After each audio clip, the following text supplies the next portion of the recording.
Tonight I'm really going to talk about landscape and the importance of landscape as a consideration, as a primary consideration really in the development of city regions. And I say city regions because this really is a matter of scale and multiple scales. We can't work at just one scale. We have to really think and consider the context of all of our development, and it's in a nested hierarchy of scales. So I'm going to talk about the need to really refocus urban planning and design where landscape really is a primary consideration. And I'm going to point out that it's not really new. Some of the more recent ecological and engineering concepts certainly are, but the idea of landscape as a driving and organizing structure of our cities is certainly not new. Then I want to talk about what scale this place is. When we think about the place, how do we conceive of our city? I don't know why some of you, most of you probably moved here from somewhere else, that much I know. I moved here about 35 years ago because of the mountains, to Alberta at least. And I moved to Calgary because of the regional landscape surrounding it. And I was fortunate enough to move into a pre-40s neighborhood where I could walk to most places of interest to me. But so I thought about things at the regional level, I think about it at the community level, and we certainly think about it at the site and street level for that matter. I usually like to start, when I start putting together a talk like this, really the soul of the city, what are we really talking about? And it really derives from the Greek verb to cool or to blow. So even the Greeks knew that soul was cool. And it really refers to what they called the vital breath. And so when we talk about the vital breath of Calgary, what do we mean? And I think it's appropriate that we think of it in terms of the landscape, those living ecological elements in the city and in the region that really form I think, the underpinnings of our urban fabric, or could. Yeah, so we've got, Calgary has about 9% of the land in the city is formally parks. Now it hasn't all been planned and developed, so one would expect that that would increase somewhat. But the actual open space of the land certainly won't. And about 5% of that 9% is, 5% of the total city land are natural areas, so-called, or manicured ones are about 4%. And as you can see, it's there is a structure there. There are the bones to it, but it's a skeleton at best, and it's very fragmented in terms of the way that we have small, isolated patches for the most part. We have the largest urban park in Canada, if you didn't know, which is Noah's Hill, which used to be connected to the Bow, both to the Bow and to Noah's Creek in a proper way. And had we been thinking the way I'm going to propose we do some planning 20 or 30 years ago, that would still be, it would be a much more viable place, and it would be much more well connected. So, what do people love about Calgary? When you ask them, what do they love? They almost always say the river valleys, the escarpments, the parks, and so on. The fact that you can catch trout in the middle of the city. Nose Hill Park, although degraded in many ways, it's still got a huge amount of natural fescue prairie land. It's a wonderful natural environment, or largely natural environment in which to recreate. The rivers and valleys, the people are still, I don't know, there's probably 1,000 people go down the Elbow River on a hot day, at least, to the chagrin of some of our bylaw officers, I'm sure, but we also are using these areas now for more artistic pursuits as well as just general recreation. And we're doing some new, very good work. The river pathway, or the river walk, the landscape of memory, and many other pieces of work that are starting to happen here. Active outdoor living. Calgary is a fresh, young, energetic city. I think the highest most highly educated population in the country.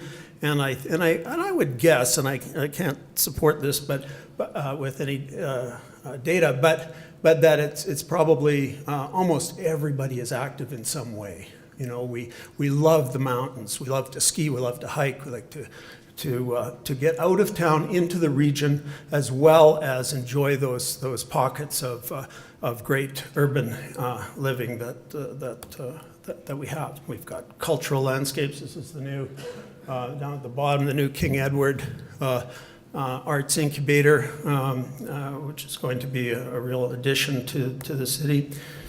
But we've got an erosion of that soil, that soul. You know, you look at this very unique morainal landscape to the northwest with this creeping, I would call it a planetary disease almost, in the way that it kind of transforms these areas that are unique, are about place, and are being transformed into something that is unrecognizable as a place.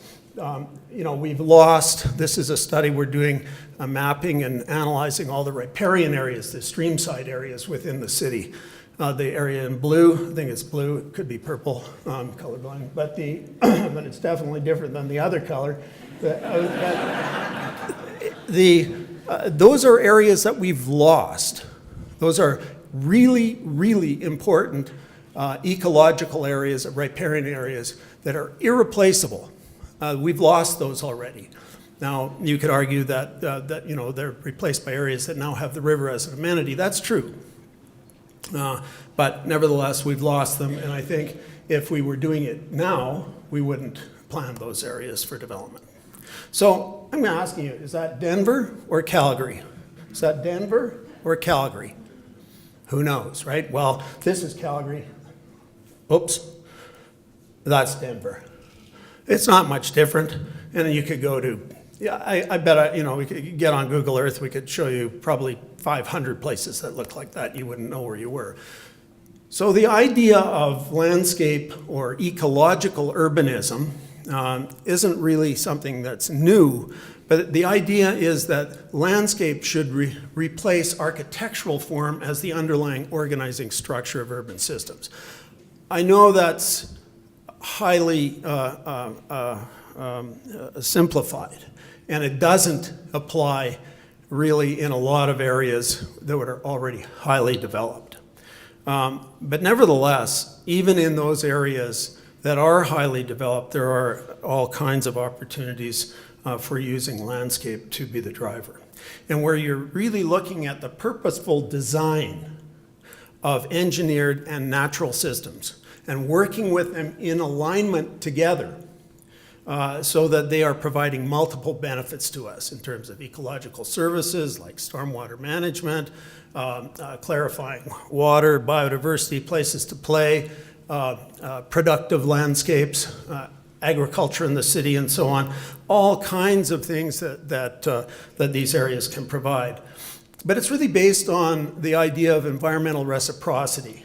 You protect something, you respect it, you look after it because it's giving you something as well as kind of the inherent, perhaps, ethical considerations that are involved. But aside from those, these things give us back so much that we really have to respect them, I believe.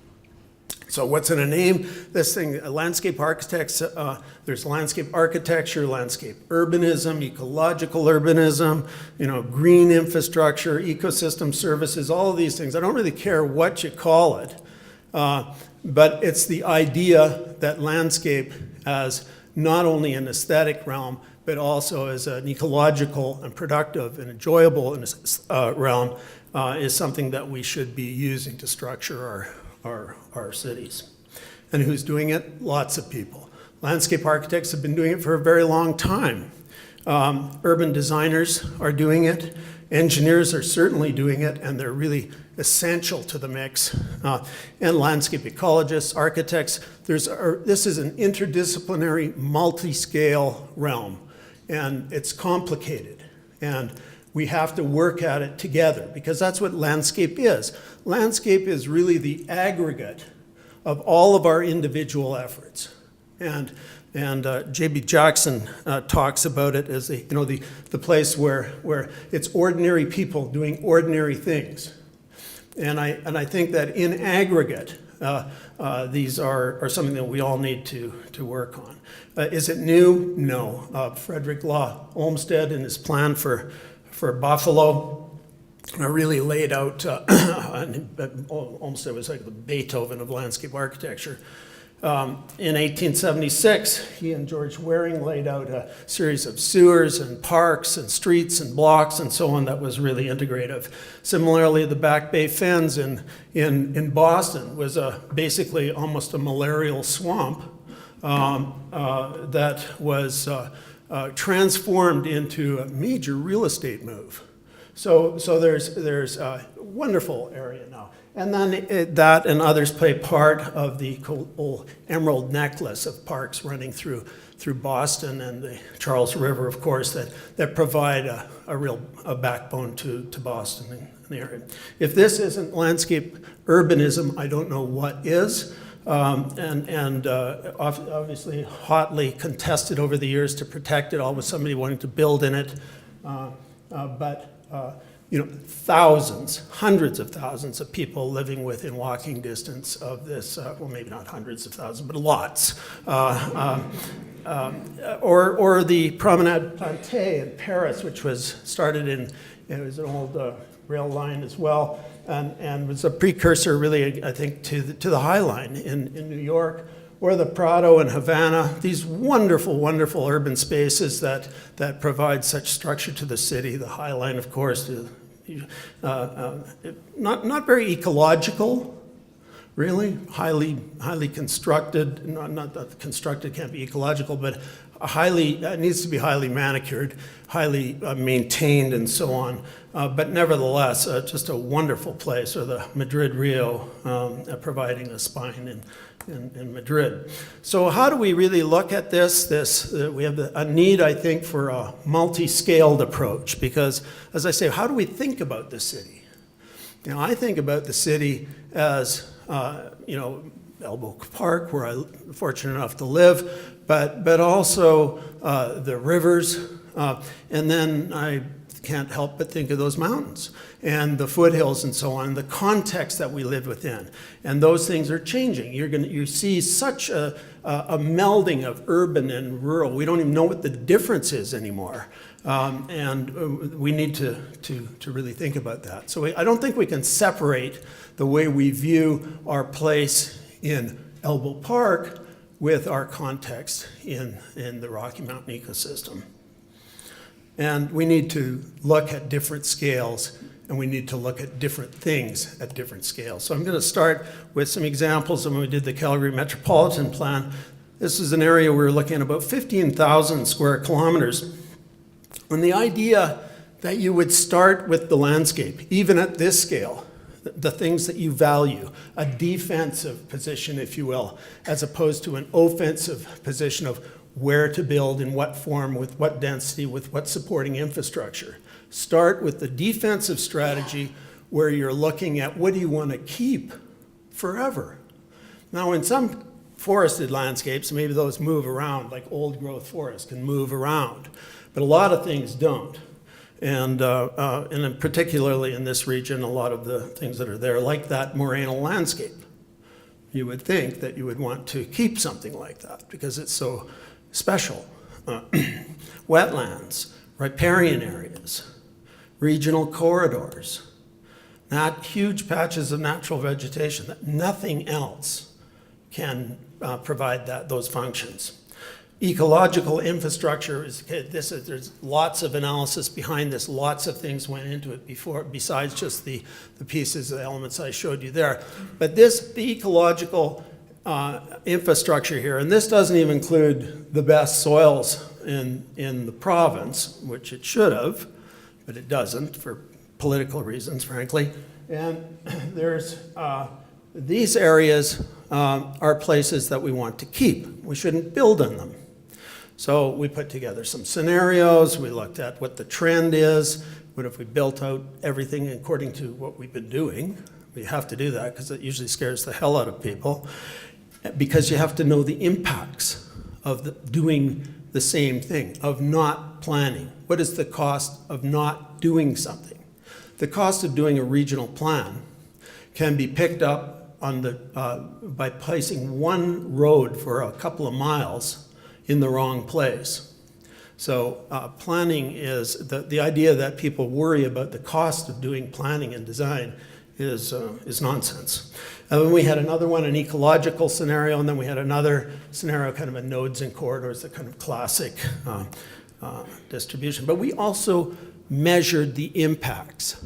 It's no longer good enough to listen to planners or to designers or proponents come forward and say, oh, we're doing that. We're making great places. We're looking after the water and so on.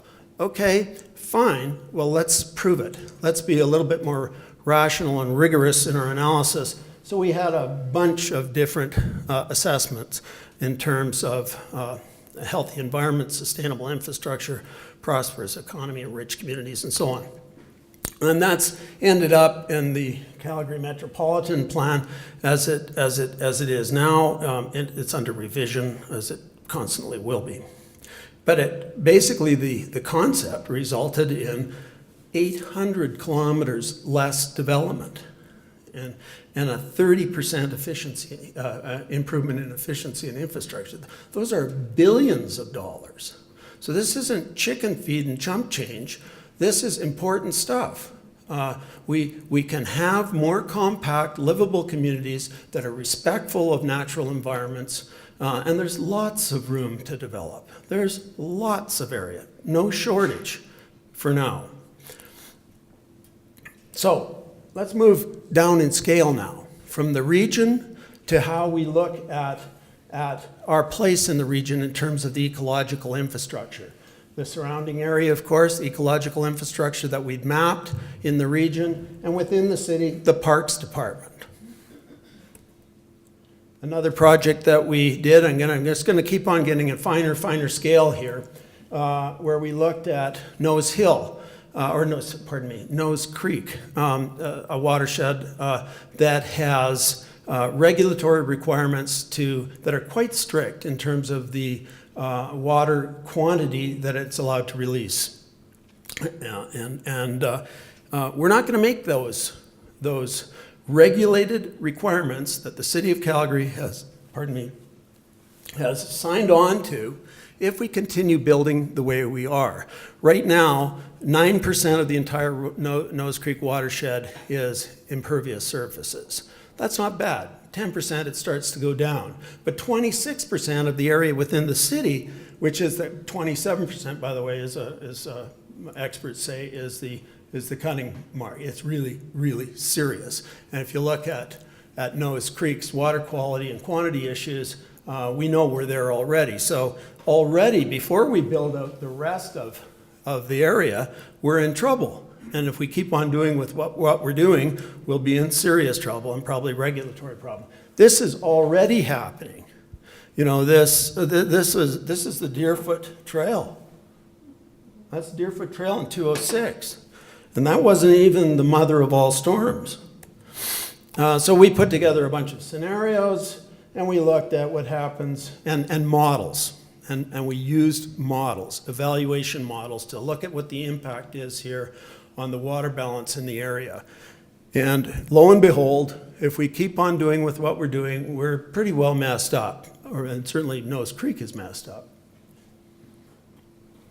So you have an area that needs basically to have about 2.5 times more open space as we develop, if we have any hope of meeting those regulatory requirements. So if we have about 10% right now pervious surfaces in an area, and we want to jack that to 25%, well, we can do it in a number of ways. And so configuration and design matters.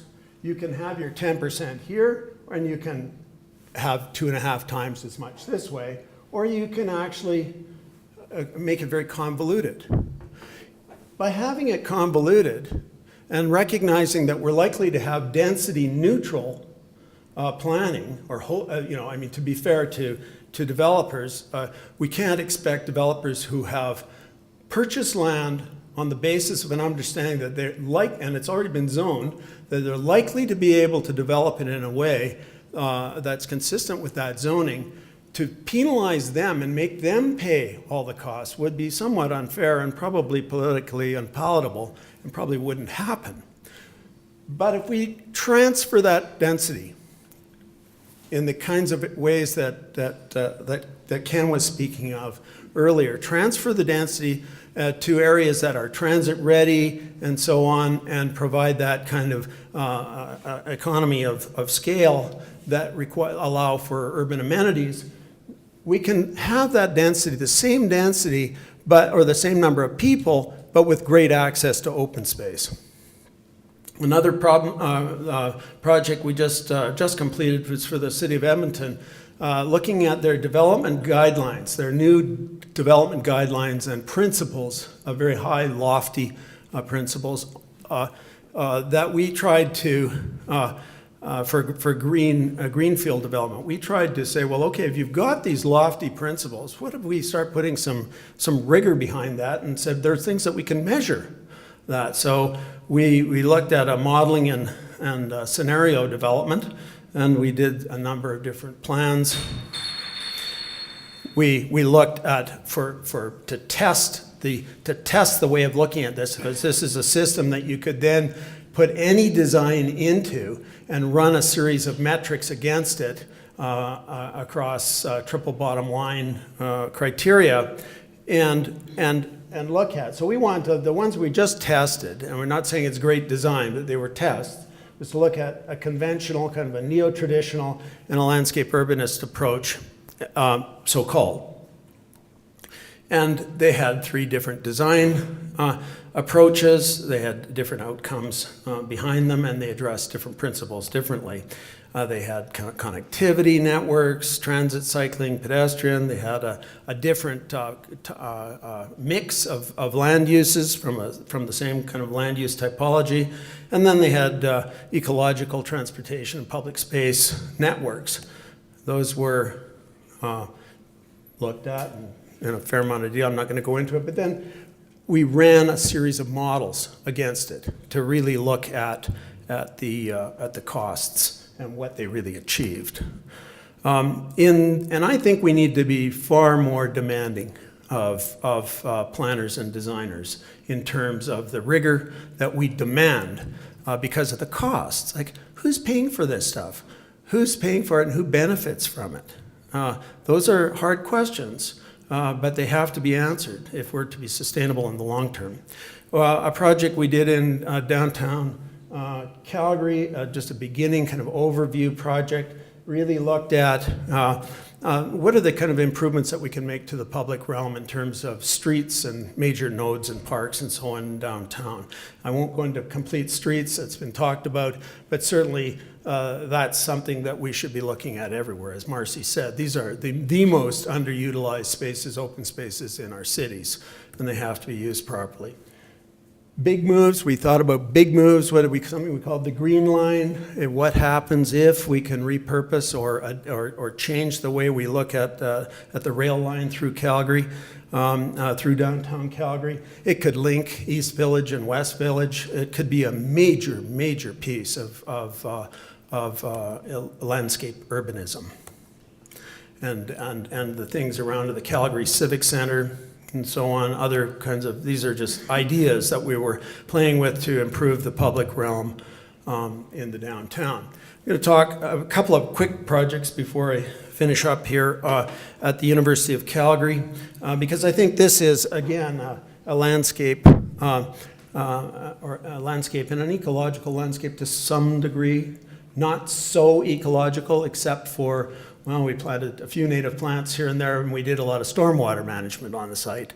But I think that the issue was, this was an area, the new digital library, but the whole area surrounding this was, there was some turf and trees, and there were many parking lots, and there were several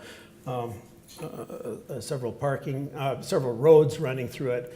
A major loading area here. This design we came up with was a blend of roadway and pedestrian access where people, and a kind of a Woonerf kind of thing, where people and vehicles have the same rights. Although only this is a restricted area, it's only service vehicles are allowed in here. But even so, we can get 80-foot trailers in here, and we kind of created a very pedestrian environment. Now this is a LEED Platinum project again at the university, where we really tried to blend the roadways and the entry plazas to the building in a way that really spoke to the preeminence of the pedestrian, and it has worked. This is a very busy road, yet people, when they reach this speed table through here, are very respectful of it. It's the Energy, Environment, and Experiential Learning Building. We call it the EEL building. It's got oil and gas guys in there. Oil and gas is found in these anticlines. So we took the idea of the anticlines and how they're the layered up from the bottom up of different accurately represented rocks as they come up from the basement rocks all the way up to what's exposed on the surface. Oil and gas found in this area. We took that idea, we made an anticline, sliced it up, pulled it apart, and then used it as the main entry feature. This is a roadway here, by the way. And then we had all native plantings, all stormwater, rain gardens, and so on. That's it at night. Very successful, I think. And I'm going to close with the role of landscape and the private investor.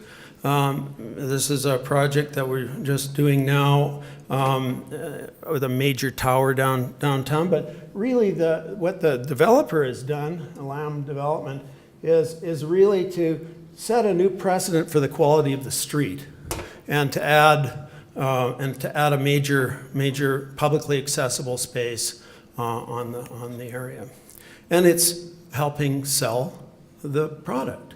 It's also, there's some density bonusing issues that they get when they do this kind of really high end and expensively done. This is all granite, and it'll be an interesting project, I think.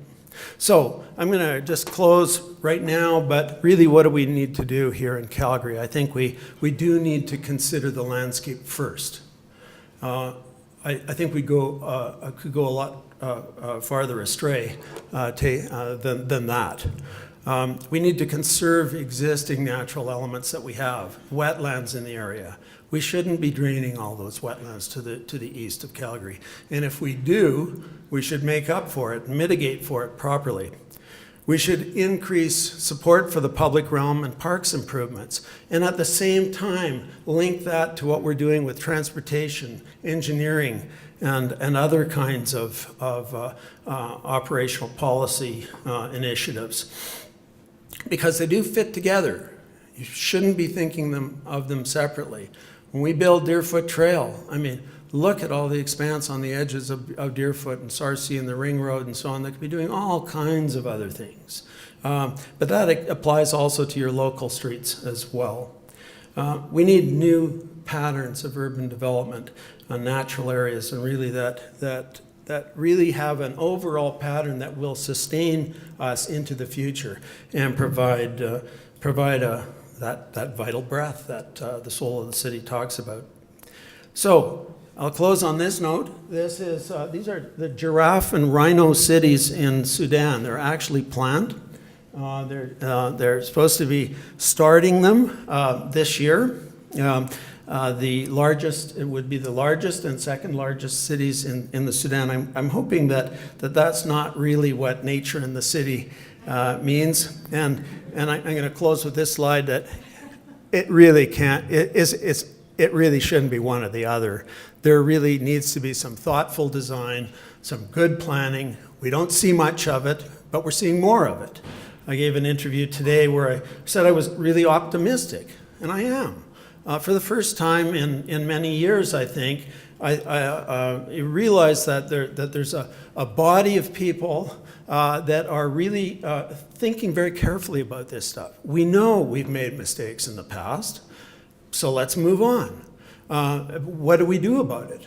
We've got new people in the Calgary administration. We've got very creative people who've been there for a long time who are now starting to break out, I think, of some of these ideas into some of these ideas and really make a better place for us, better city region, which I think, by the way, if close on this, I think that the city region is the most important planning unit on Earth right now because of the demographics and the changes in population that Ken was talking about. So thank you very much.